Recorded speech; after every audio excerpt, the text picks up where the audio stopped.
வணக்கம் கடல் காதலன். தேராங்கனி ஓலை தள்ளிட்டு வந்தோம்.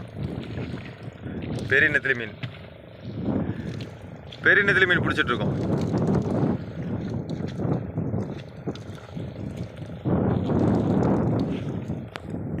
ஒரு துண்டு வலையில் எந்த மீனுமே வரல. இப்போ 2வது துண்டு வலை பற்றிட்டுருக்கோம்.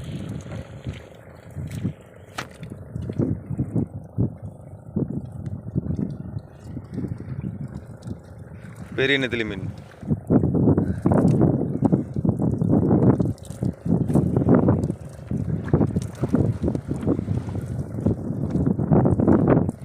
மாமா கிட்ட போகலாம்.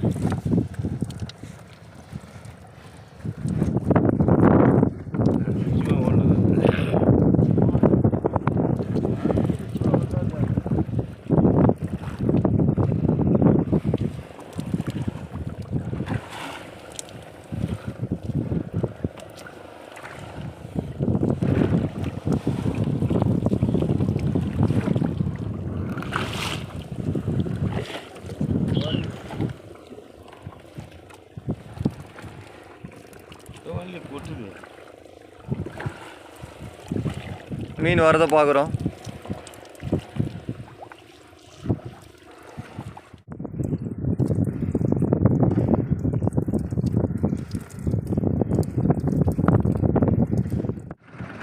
வலையை கிளப்பிட்டு கரைக்கு போயிட்டுருக்கோம். கரைக்கு போகும்போது எப்படியும் ஒரு அரை மணி நேரம் டைம் ஆகும். அந்த அரை மணி நேரம் வேஸ்ட் ஆகாமல் வலையில் இருக்க மீன்லாம் பேத்துட்ருப்போம். அதாவது வலையில் இருக்க மீன்லாம் எடுத்துகிட்ருப்போம். கரைக்கு போனால் மீன் பேக்கிற டைம் கொஞ்சம் சேவ் ஆகும். அடுத்த வீடியோவில் சந்திக்கலாம் ஃப்ரெண்ட்ஸ்.